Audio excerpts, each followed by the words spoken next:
খালেদা জিয়া ভয় নাই, রাজপথ ছাড়ি নাই, এই কথায় আমি বিশ্বাসী নই, এই কথা আমি মানি না। রাজপথের স্লোগান থেকে শুরু করে সংগঠনের গুণগত মান সবকিছুই নতুন করে ছাত্রদল যুবদলের নেতাকর্মীদের ভাবতে বলেছিলেন বিএনপির চেয়ারপারসন ও সাবেক প্রধানমন্ত্রী বেগম খালেদা জিয়া। 1 জানুয়ারি 2017 সালের ছাত্রদলের 38তম প্রতিষ্ঠাবার্ষিকী উপলক্ষে আয়োজিত আলোচনা সভায় ছাত্রদল ও যুবদলকে আত্মমর্যাদা সম্পূর্ণ বার্তা দিয়েছিলেন বেগম জিয়া। সে সময় তিনি নেতাকর্মীদের উদ্দেশ্যে কড়া ভাষায় কথা বললেও আপোষহীন ও এক আত্মমর্যাদা সম্পূর্ণ স্পষ্ট বার্তা দিয়েছিলেন। 8 বছর পরও সেই বক্তব্য আজও প্রতিটি নেতাকর্মীদের হৃদয় গেঁথে রয়েছে। সেই বক্তব্যে স্পষ্ট বার্তায় খালেদা জিয়া নেতাকর্মীদের উদ্দেশ্যে বলেছিলেন, ওই যে বলেছি খালেদা জিয়ার ভয় নাই, রাজপথ ছাড়ি নাই, এই কথায় আমি বিশ্বাসী নই। প্রমাণ না থাকলেও এ ধরনের স্লোগান অর্থহীন। রাজপথে থাকার কথা থাকে নাই, অথচ রাজপথ ছাড়ি নাই বললে ভুল হবে। এই স্লোগানগুলো দয়া করে আর দিবে না। ভালো স্লোগান শিখো, ভালো স্লোগান দাও, তবে আন্দোলনে কাজে দিবে।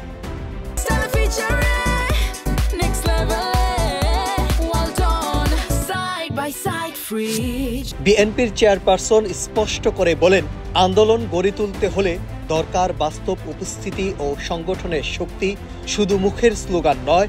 ছাত্রদল এবং যুবদলের উদ্দেশ্যে বলেছিলেন, আমি যে ইলেকশন কমিশন নিয়ে প্রস্তাব দিয়েছি তোমরা কি পড়েছ? সবাই বই আকারে প্রকাশ করা হয়েছে, সবাই পড়ো নাই?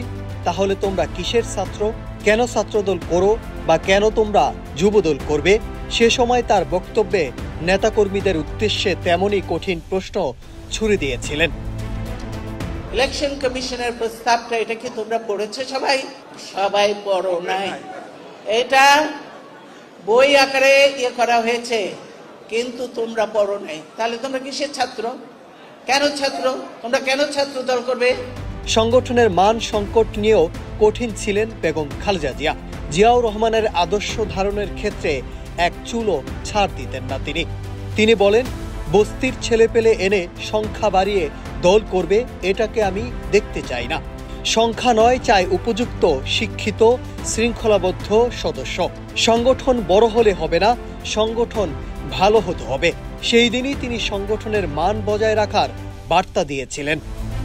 বস্তির ছেলেপেলে এনে দল করতে যাবে না, সংখ্যা আমি দেখতে চাই না, আমি দেখতে চাই ভালো ভালো মেরিট দেখতে চাই। আমি সেখানে যে যোগ্য উপযুক্ত ছেলেপেলে আছে কিনা, আমি সেটাই বলেছি। ছাত্রদলের নেতাকর্মীদের স্লোগান নিয়ে বেগম জিয়া বলেন, উত্তর উত্তর, দক্ষিণ দক্ষিণ, এটা কোনো স্লোগান হলো? তোমরা কি বোঝাতে চাও? তোমরা ছাত্র, নতুন নতুন স্লোগান তৈরি করবে। আগের দিনের ছাত্ররা নিজেরা স্লোগান তৈরি করত, পোস্টার করত, এখন তো তোমাদের পোস্টারও করে দিতে হয়। ছাত্রদের সমস্যা, শিক্ষা ব্যবস্থার দুর্ব্যবস্থা, সরকারের দমন পীড়ন, দুর্নীতি নিয়ে স্লোগান কেন ছাত্রদল দেয় না? সেদিনই সেই প্রশ্ন রেখেছিলেন বেগম খালেদা জিয়া। শিক্ষা উপকরণের প্রতিটি জিনিসের দাম অত্যন্ত বেশি, গরিব ছাত্ররা ছেলেমেয়েরা পড়ার মতো অবস্থা থাকে না, সেগুলো নিয়ে তোমরা স্লোগান দাও না। ব্যাংক দুর্ঘটনা হয়েছে, কত হাজার হাজার কোটি টাকা পাচার হয়েছে, কারা করেছে তোমরা সেগুলো বলতে পারো না, সেগুলো স্লোগানে থাকে না কেন? তোমাদের স্লোগানে এগুলো থাকতে হবে। ছাত্রদলের 38তম প্রতিষ্ঠাবার্ষিকীর ওই আলোচনা সভায় খালেদা জিয়ার বক্তব্য জুড়ে ছিল সতর্ক বার্তা ও দিক নির্দেশনা। দলকে নতুনভাবে গড়ে তোলার আহ্বান এবং রাজপথের রাজনীতিকে বাস্তব শক্তির ভিত্তিতে দাঁড় করানোর তাগিদ দিয়েছিলেন বেগম জিয়া। তবে তিনি যতই কঠিন ভাষায় কথা বলেন না কেন, মায়ের মতো স্নেহ ভালোবাসায় আগলে রেখেছিলেন নেতাকর্মীদের।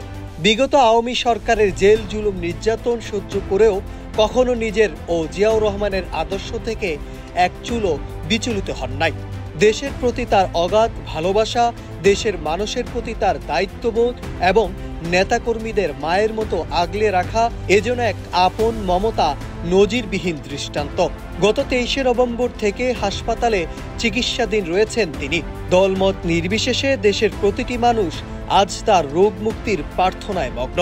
যেন সবাই বলছে, ফিরে আসুন হে মা জননী, আপনার অপেক্ষায় প্রিয় স্বদেশী ভূমি। Nahid Hasan, news desk, Ittefaq.